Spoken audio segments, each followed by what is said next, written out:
ವಿಕ್ರಮ್ ಸಿಂಹಗೆ ಅನ್ವಯ ಆಗುವ ಕಾನೂನು ಕೈ ಶಾಸಕನಿಗೆ ಇಲ್ವಾ? ಹಾಗಾದ್ರೆ ಅನುಮತಿ ಇಲ್ಲದೆ ಮರ ಕಡಿದ ಪ್ರತಾಪ್ ಸಿಂಹ, ತಮ್ಮ ವಿಕ್ರಮ್ ಸಿಂಹ ಅರೆಸ್ಟ್. ಅರಣ್ಯ ಇಲಾಖೆ ಅನುಮತಿ ನೀಡಿದ್ರು ಕೂಡ ಮರವನ್ನು ಕಡಿದ್ರ ಹಾಗಾದ್ರೆ ಕಾಂಗ್ರೆಸ್ನ ಶಾಸಕ.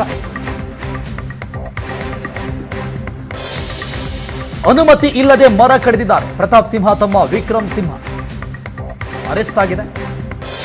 ಹಾಗಾದ್ರೆ ಅರಣ್ಯ ಇಲಾಖೆ ಅನುಮತಿ ನೀಡಿದ್ರು ಕೂಡ ಮರವನ್ನ ಕಡಿದ್ರ ಕಾಂಗ್ರೆಸ್ನ ಶಾಸಕ. ಸರ್ಕಾರಿ ಜಾಗದಲ್ಲಿದ್ದ ಮರ ಉರುಳಿಸಿದ್ರ ಮಧು ಮಾದೇಗೌಡ. ಮಂಡ್ಯದ ಎಚ್ ಮಲ್ಲಿಗೆರೆ ಗ್ರಾಮದಲ್ಲಿ ಮರಗಳ ಮಾರಣ ಹೋಮ ನಡೆದಿದೆ. ಎಂಎಲ್ಸಿ ಮಧು ಮಾದೇಗೌಡ ಸೂಚನೆಯಂತೆ ಮರಗಳನ್ನ ಕಡಿಯಲಾಯಿತ. ಹಾಗಾದ್ರೆ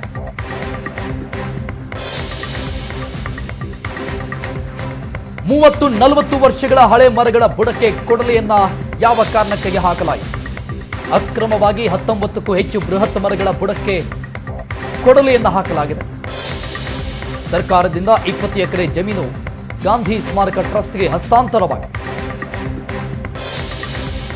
ಗಾಂಧಿ ಟ್ರಸ್ಟ್ನಿಂದ ಗಾಂಧಿ ಗ್ರಾಮ ನಿರ್ಮಾಣಕ್ಕಾಗಿ ಮರಕ್ಕೆ ಕೊಡಲಿಯನ್ನ ಹಾಕಲಾಯಿತ. ಹಾಗಾದ್ರೆ ಗಾಂಧಿ ಗ್ರಾಮ ನಿರ್ಮಾಣದ ನೆಪದಲ್ಲಿ 30-40 ವರ್ಷಗಳ ಹಳೆ ಮರಗಳ ಬುಡಕ್ಕೆ ಕೊಡಲಿಯನ್ನ ಹಾಕಿ ಮರಗಳ ಮಾರಣ ಹೋಮ ನಡೆಸಿದ್ದಾರೆ. ಅರಣ್ಯ ಇಲಾಖೆಯ ಅನುಮತಿ ಇಲ್ಲದಿದ್ರೂ ಕೂಡ ಕಾಂಗ್ರೆಸ್ನ ಶಾಸಕ ಮರಗಳನ್ನ ಕಡಿದ್ರ. ಹಾಗಾಗಿ ಅರಣ್ಯ ಇಲಾಖೆ ಈ ಬಗ್ಗೆ ಅನುಮತಿಯನ್ನ ನೀಡಿರಲಿಲ್ಲ. ಗಾಂಧಿ ಗ್ರಾಮ ನಿರ್ಮಾಣದ ನೆಪದಲ್ಲಿ ಮರಗಳ ಮಾರಣ ಹೋಮ ನಡೀತಾ. ಹಾಗಾದ್ರೆ ಮರವನ್ನ ಕಡಿದಿದ್ದು ಯಾರು? ಇದರ ಹಿಂದೆ ಯಾರಿದ್ದಾರೆ? ದೃಶ್ಯಗಳನ್ನು ಗಮನಿಸ್ತಾ ಇದ್ವಿ. ಮರಗಳ ಮಾರಣ ಹೋಮ ಆಗಿರುವಂಥದ್ದು 30-40 ವರ್ಷಗಳ ಕಾಲ ಬೃಹದಾಕಾರವಾಗಿ ಬೆಳೆದಿದ್ದಂತಹ ಬೃಹತ್ತಾಕಾರದ ಮರಗಳನ್ನು ನೆಲಸಮಗೊಳಿಸಿದ್ದಾರೆ.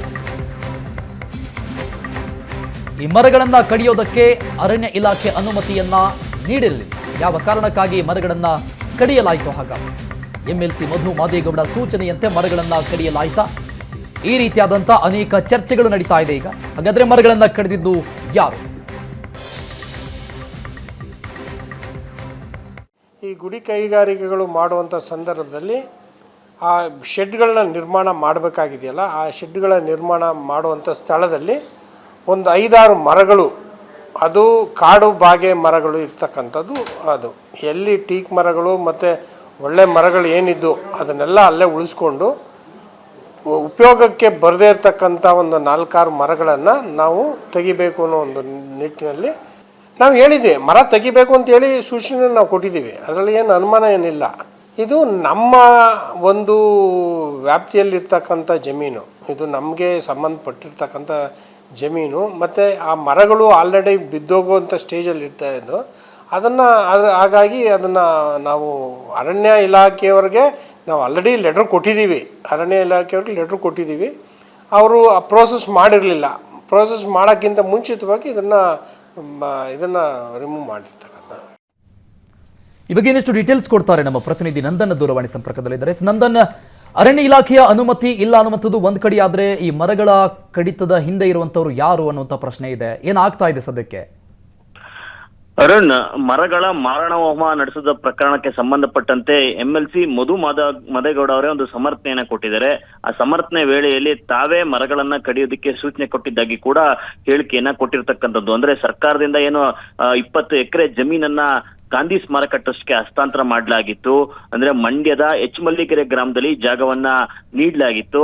ಆ ಜಾಗದಲ್ಲಿ ಗಾಂಧಿ ಟ್ರಸ್ಟ್ ಇಂದ ಗಾಂಧಿ ಗ್ರಾಮ ನಿರ್ಮಾಣ ಕಾರ್ಯವನ್ನ ಶುರು ಮಾಡಬೇಕು ಅನ್ನುವಂತ ಯೋಚನೆಯಲ್ಲಿತ್ತು. ಆ ಕಾರಣಕ್ಕಾಗಿ ಆ ಜಾಗದಲ್ಲಿ ಮರಗಳನ್ನ ಕಡಿಯಲಾಗಿರ್ತಕ್ಕಂಥದ್ದು. ಅಂದ್ರೆ 30-40 ವರ್ಷಗಳ ಹಳೆಯ ಮರಗಳನ್ನ ಅಕ್ರಮವಾಗಿ ಕಡಿದಿದ್ದಾರೆ ಅನ್ನುವಂತ ಆರೋಪ ಕೂಡ ಈಗ ಗ್ರಾಮಸ್ಥರು ಕೂಡ ಮಾಡ್ತಾ ಇರ್ತಕ್ಕಂಥದ್ದು. ಅಲ್ಲಿದ್ದಂತ 19ಕ್ಕೂ 20 ಹೆಚ್ಚು ಮರಗಳನ್ನ, ಬೃಹತ್ ಮರಗಳನ್ನ ಈಗಾಗಲೇ ಕಡಿಯಲಾಗಿರುವಂತದ್ದು. ಅಂದ್ರೆ ಕಡಿಯುವಂತ ವೇಳೆಯಲ್ಲಿ ಅಲ್ಲಿನ ಸ್ಥಳೀಯ ಗ್ರಾಮಸ್ಥರು ಕೂಡ ಒಂದು ತಡೆಯನ್ನ ಒಡ್ಡಿ ಒಂದು ಪ್ರಶ್ನೆಗಳನ್ನು ಕೂಡ ಮಾಡಿದ್ರು. ಅಂದ್ರೆ ಮರ ಕಡಿದವರ ವಿರುದ್ಧ, ಮರಗಳ ಮಾರಣ ಹೋಮ ನಡೆಸಿದವರ ವಿರುದ್ಧ ಒಂದು ಕೇಸ್ ಆಗ್ಬೇಕು ಅನ್ನುವಂತ ಒತ್ತಾಯಗಳು ಕೂಡ ಕೇಳಿ ಬಂದಿತ್ತು. ಸದ್ಯ ಆ ಗ್ರಾಮ ಪಂಚಾಯಿತಿಯ ಅಧ್ಯಕ್ಷರ ವಿರುದ್ಧ FIR ಕೂಡ ದಾಖಲಾಗಿದೆ. ಆದ್ರೆ ಗಾಂಧಿ ಟ್ರಸ್ಟ್ ನ ಸದಸ್ಯರಾಗಿರ್ತಕ್ಕಂತ ಮಧುಜಿ ಮಾದೇಗೌಡ ಮೇಲೆ ಯಾವುದೇ ರೀತಿಯ ಕೇಸ್ ಆಗಿಲ್ಲ ಅನ್ನುವಂತ ಆರೋಪಗಳು ಕೂಡ ಈಗ ಕೇಳಿ ಬರ್ತಾ ಇರ್ತಕ್ಕಂಥದ್ದು. ಯಾಕಂತ ಹೇಳಿದ್ರೆ ಅವರೇ ಸ್ವತಃ ಈ ವಿಚಾರವನ್ನ ಸಮರ್ಥನೆಗೆ ಮುಂದಾಗಿರ್ತಕ್ಕಂಥದ್ದು. ಅಂದ್ರೆ ನಾವಲ್ಲಿ ಗುಡಿ ಕೈಗಾರಿಕೆಯನ್ನ ನಿರ್ಮಾಣ ಮಾಡ್ತಾ ಇದ್ವಿ, ಆ ಕಾರಣಕ್ಕಾಗಿ ಎಲ್ಲ ಒಂದಷ್ಟು ಶೆಡ್ ಗಳನ್ನ ನಿರ್ಮಾಣ ಮಾಡ್ಬೇಕಾಗಿತ್ತು. ಹಾಗಾಗಿ ಅಲ್ಲಿದ್ದಂತ ಹಳೆಯ ಮರಗಳನ್ನ ನಾವೇ ನಮ್ಮ ಸೂಚನೆ ಮೇರೆಗೆ ಕಡಿಯಲಾಗಿದೆ ಅನ್ನುವಂತ ಹೇಳಿಕೆಯನ್ನ ಅವರು ಕೊಟ್ಟಿರ್ತಕ್ಕಂಥದ್ದು. ಅಲ್ಲಿ ಇನ್ನೊಂದು ವಿಚಾರನ ಕೂಡ ಅವರು ಮೆನ್ಷನ್ ಮಾಡಿದ್ದಾರೆ. ಅಂದ್ರೆ ನಾವು ಅರಣ್ಯ ಇಲಾಖೆಗೆ ಒಂದು ಲೆಟರ್ ನ ಕೊಟ್ಟಿದ್ವಿ, ಆದ್ರೆ ಅಲ್ಲಿ ಯಾವುದೇ ರೀತಿಯ ಪ್ರೋಸೆಸ್ ಆಗಿರ್ಲಿಲ್ಲ ಅನ್ನುವಂಥದ್ದು. ಅಲ್ಲಿ ಅಂದ್ರೆ ಅರಣ್ಯ ಇಲಾಖೆಯಿಂದ ಯಾವುದೇ ರೀತಿಯ ಅನುಮತಿ ಸಿಕ್ಕಿಲ್ಲ ಅನ್ನುವಂಥದ್ದು ಅವರ ಹೇಳಿಕೆಯಲ್ಲೇ ಸ್ಪಷ್ಟ ಆಗ್ತಾ ಇದೆ. ಆದ್ರೂ ಸಹ ಯಾವುದೇ ರೀತಿಯ ಅನುಮತಿ ಇಲ್ಲದೆ ಇದ್ರು ಕೂಡ ಏಕಾಏಕಿ 19ಕ್ಕೂ ಹೆಚ್ಚು ಬೃಹತ್ ಮರಗಳನ್ನ ಕಡಿದಿರ್ತಕ್ಕಂಥದ್ದು ಈಗ ಸ್ಥಳೀಯರ ಆಕ್ರೋಶಕ್ಕೆ ಕೂಡ ಕಾರಣ ಆಗ್ತಾ ಇರ್ತಕ್ಕಂಥದ್ದು. ಮರಗಳನ್ನ ಕಡಿದಕ್ಕೆ ಸೂಚನೆ ನೀಡಿದ MLC ಮಧು ಮಾದೇಗೌಡರ ವಿರುದ್ಧವೂ ಕೂಡ ಕ್ರಮ ಆಗ್ಬೇಕು ಅನ್ನುವಂತ ಒತ್ತಾಯ ಇದೀಗ ಸ್ಥಳೀಯರಿಂದಲೂ ಕೂಡ ಕೇಳಿ ಬರ್ತಾ ಇರ್ತಕ್ಕಂಥದ್ದು. ಅರುಣ್, ಥ್ಯಾಂಕ್ ಯು ನಂದನ್ ಎಲ್ಲ ಡೀಟೇಲ್ಸ್ಗೆ.